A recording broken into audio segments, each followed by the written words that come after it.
नमस्कार साथियों, मैं कुंदन कुमार स्वागत करता हूं भविष्य निर्माण शिक्षण संस्थान के इस ऑनलाइन परिवार में।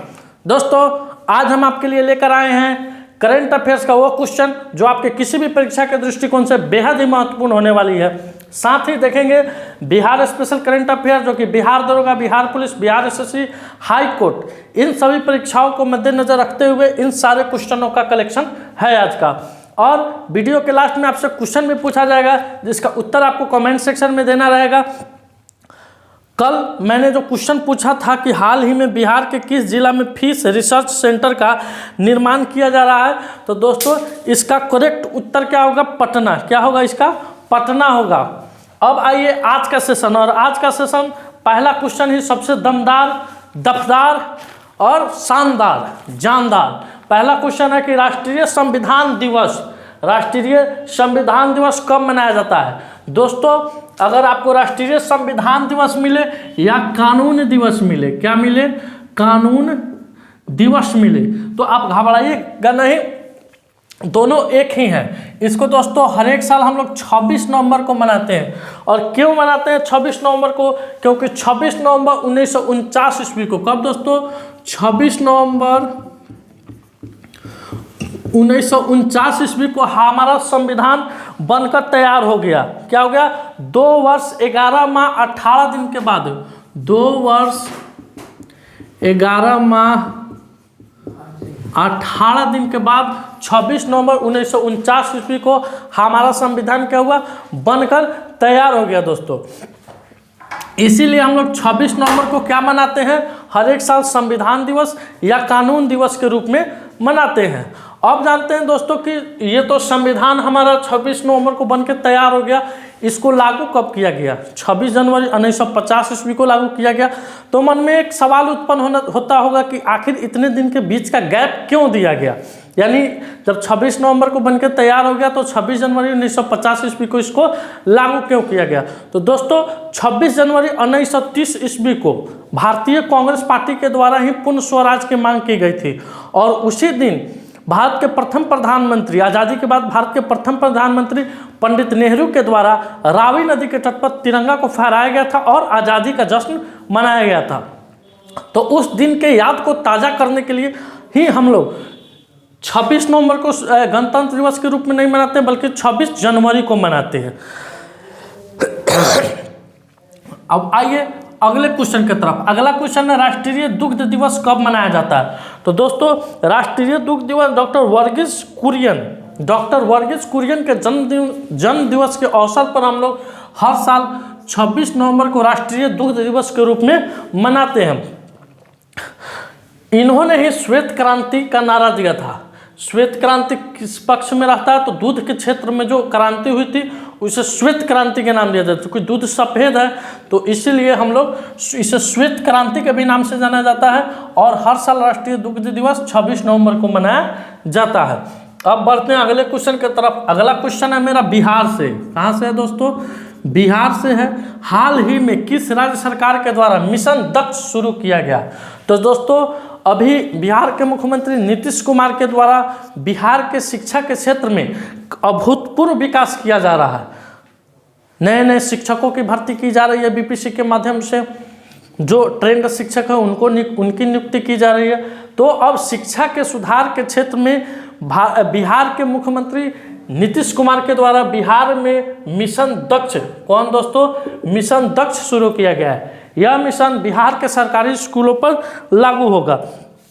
यह 1 दिसंबर से शुरू होगा। कब से शुरू होगा दोस्तों? 1 दिसंबर से शुरू होगा। आइए अगले क्वेश्चन की तरफ बढ़ते हैं। राष्ट्रीय धातु विज्ञानी पुरस्कार 2022 किस मंत्रालय द्वारा प्रदान किया गया? तो दोस्तों राष्ट्रीय धातु विज्ञानी पुरस्कार 2022 इस्पात मंत्रालय के द्वारा प्रस्तुत किया गया है। किसके द्वारा प्रदान किया गया? इस्पात मंत्रालय के द्वारा इसको प्रदान किया गया। और इस बार का जो राष्ट्रीय धातु विज्ञान पुरस्कार है वो किसको मिला है? तो डॉक्टर देबाशीष भट्टाचार्य जी को। किसे? डॉक्टर देबाशीष भट्टाचार्य जी को मिला। और इसमें लाइफ टाइम अचीवमेंट पुरस्कार किसे मिला है? तो डॉक्टर कामाई मुदाली उडांडी को। किसको? डॉक्टर कामाई मुदाली उडांडी को इसमें लाइफ टाइम अचीवमेंट पुरस्कार मिला है। अब आते हैं अगले क्वेश्चन की तरफ। अगला क्वेश्चन है कि अंतर्राष्ट्रीय चीनी संगठन का नया अध्यक्ष कौन सा देश बना है। तो दोस्तों अंतर्राष्ट्रीय चीनी संगठन का नया अध्यक्ष देश अपना देश भारत बना है। कौन बना है? भारत बना है। अब अंतर्राष्ट्रीय चीनी संगठन, इसका मुख्यालय कहाँ है? तो इसका मुख्यालय दोस्तों लंदन में है। इसका मुख्यालय लंदन में है। और चीनी के उत्पादन में प्रथम देश कौन है? चीनी के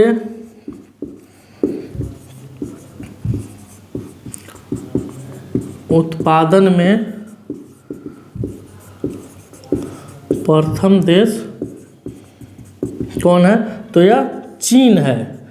याद करने का ट्रिक, चीनी के उत्पादन में प्रथम देश चीन, चीनी के उत्पादन में प्रथम देश चीन। और चीनी के खपत में प्रथम देश कौन है? तो चीनी के खपत में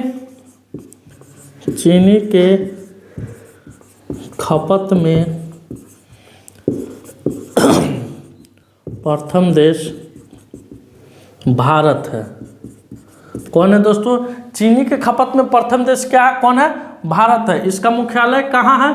लंदन है। अभी इस अंतर्राष्ट्रीय चीनी संगठन का नया अध्यक्ष कौन बना है?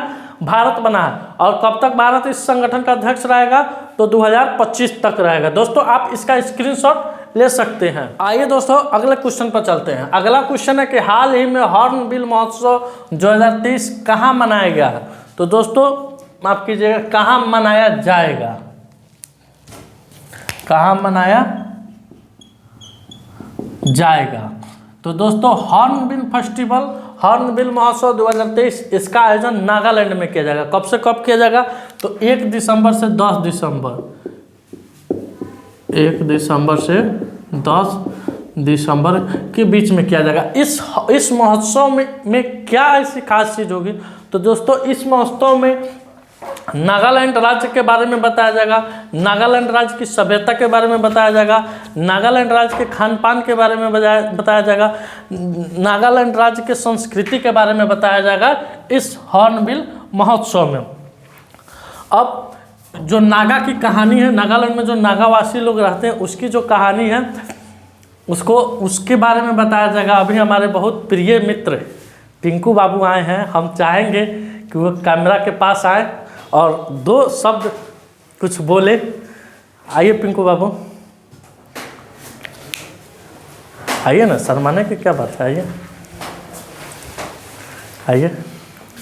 नमस्कार दोस्तों, भविष्य निर्माण शिक्षण संस्थान के बैनर तले आप लोग पढ़ाई कर रहे हैं और मुझे उम्मीद है कि आप सब ऐसे ही मन लगाकर पढ़ाई करेंगे और बहुत जल्द आप लोग, जैसे बिहार में वैकेंसी आ रही है और भी राज्य में वैकेंसी आ रही है, और उसमें अपना परचम लहराएंगे और भविष्य निर्माण शिक्षण संस्थान का नाम रोशन करेंगे। बहुत बहुत धन्यवाद। सर हम एक बात और जानना चाहेंगे कि सर अभी आइए एक मिनट, लाइब्रेरियन में है और सिक्किम यूनिवर्सिटी में एक कार्यरत है।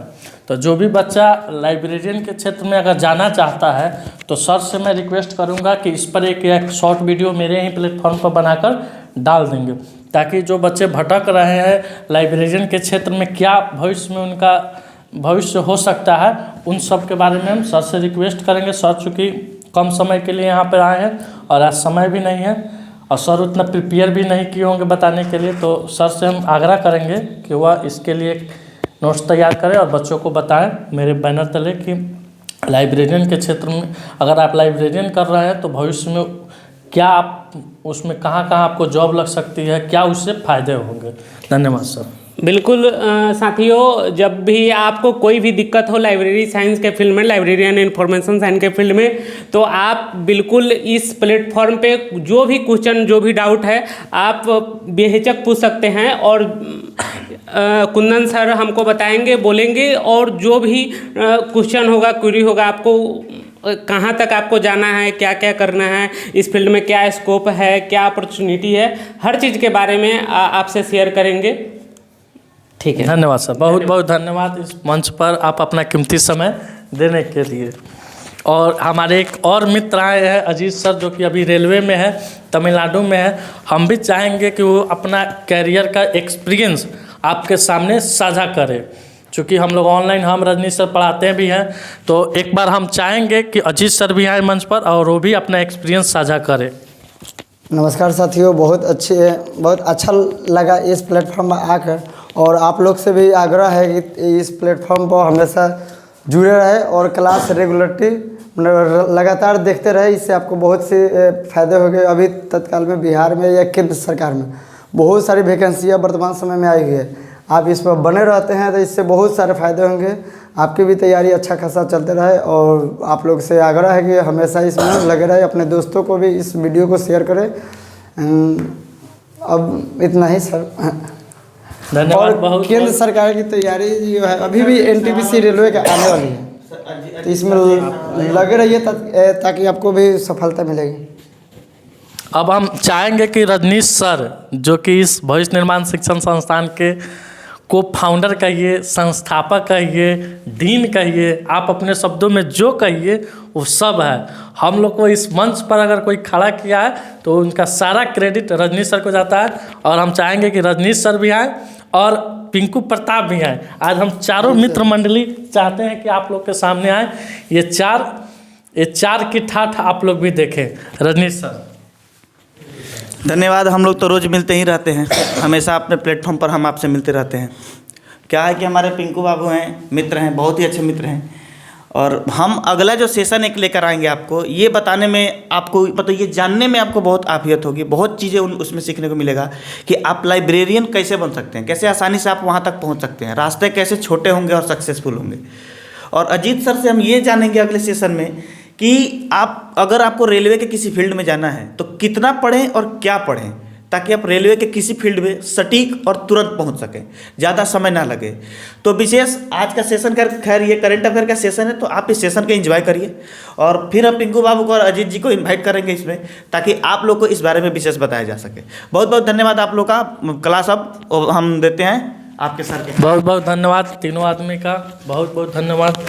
शुरू करते हैं अपने इस मंजिल को फिर आगे बढ़ाते हुए, अपने इस कारवा को आगे बढ़ाते हुए हम लोग अपना सफ़र को जारी रखते हैं। सफ़र के दरमियान में अगला क्वेश्चन मेरा आया है कि हाल ही में रॉबर्ट सेंट किंग टॉम को किस देश में भारत का उच्चायुक्त नियुक्त किया जाएगा।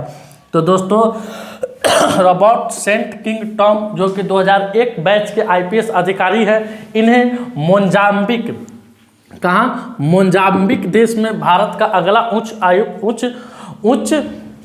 उच्चायुक्त नियुक्त किया जाएगा। अब दोस्तों आपके स्क्रीन पर 3 नाम दिए गए हैं, गोपाल बांग्ले, इरशाद अहमद और अमीश एस तेलंग।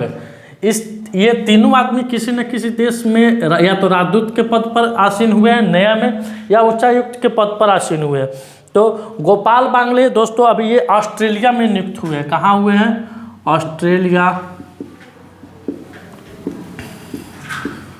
ऑस्ट्रेलिया में नियुक्त हुए हैं। इरशाद अहमद सीरिया में हुए हैं, और अमित एस तेलंग गुयाना में हुए हैं। अब आइए अगले क्वेश्चन पर चलते हैं। हाल ही में कहाँ विद्या समीक्षा केंद्र का उद्घाटन किया गया है? तो दोस्तों पहले जानते हैं कि विद्या समीक्षा केंद्र ये क्या है दोस्तों। तो जितना भी एजुकेशन के क्षेत्र में पुराने डॉक्यूमेंट्स हैं, तो पुराने फाइल है या जो भी महत्वपूर्ण पुस्तकें हैं, उन सभी पुस्तकों का इलेक्ट्रॉनिक करना यानी ऑनलाइन करना, उसी को क्या कहा गया? विद्या समीक्षा केंद्र कहा गया। इसका उद्घाटन कहाँ हुआ है? तो इसका उद्घाटन हिमाचल प्रदेश की राजधानी शिमला में हुआ है। आइए अगले क्वेश्चन की तरफ चलते हैं। हाल ही में किस राज्य सरकार ने राज्य के सभी आंगनबाड़ी केंद्रों पर हॉट कुक्ड मील योजना शुरू किया? तो दोस्तों यूपी के मुख्यमंत्री योगी आदित्यनाथ के द्वारा यूपी जिले में जितने भी आंगनबाड़ी केंद्र हैं, उन सभी आंगनबाड़ी केंद्रों पर हॉट कुक्ड मील यानी गर्म भोजन की व्यवस्था करना यूपी के मुख्यमंत्री के द्वारा इसकी घोषणा की गई है। यानी अब यूपी के आंगनबाड़ी केंद्रों पर हॉट कुक्ड मील मिलेगा, यानी जो भी भोजन मिलेगा वो क्या मिलेगा? गर्म मिलेगा, स्वच्छ मिलेगा, ताज़ा मिलेगा। बासी भोजन की तो कोई गुंजाइश ही नहीं है। तो ये किस राज्य में शुरू हुआ है? उत्तर प्रदेश राज्य में शुरू हुआ है। इस योजना की शुरुआत किसने की है? तो योगी आदित्यनाथ जी के द्वारा किया गया है। अब आइए अगले क्वेश्चन पर। अगला क्वेश्चन है कि ईश्वर शर्मा, हाल ही में ईश्वर शर्मा ने यूरोपियन योग स्पोर्ट्स चैंपियनशिप में कौन सा पदक जीता है? तो दोस्तों ईश्वर शर्मा एक योग के टीचर हैं, योगा कराते हैं। इन्होंने योग स्पोर्ट्स चैंपियनशिप में अभी कौन सा पदक जीता है? स्वर्ण पदक जीता है। दोस्तों आप बता सकते हैं कि विश्व योग दिवस कब मनाते हैं हम लोग? विश्व योग दिवस कब मनाते हैं? तो यह 21 जून को मनाते हैं। और योग को अगर भारत में कोई बढ़ावा दिया है तो है स्वामी रामदेव महाराज। अभी हाल फिलहाल उन पर 1 करोड़ का जुर्माना का नोटिस भी आया है कोर्ट के द्वारा, चूँकि वह अनर्गल विज्ञापन दे रहे थे टीवी पर। अब आइए अगला क्वेश्चन है कि मीराबाई जन्म उत्सव पर कितने रुपए के स्मारक सिक्का जारी किया गया? तो दोस्तों अभी हाल फिलहाल में 23 नवंबर को मीराबाई का जन्म उत्सव मनाया गया है। इनके जन्म उत्सव में भारत के प्रधानमंत्री श्री नरेंद्र मोदी जी भी शिरकत किए थे। तो यह उनकी 525वीं जयंती थी। इनकी मीराबाई की 525वीं जयंती थी, इसीलिए इनके जयंती पर 525 रुपये का सिक्का जारी किया गया।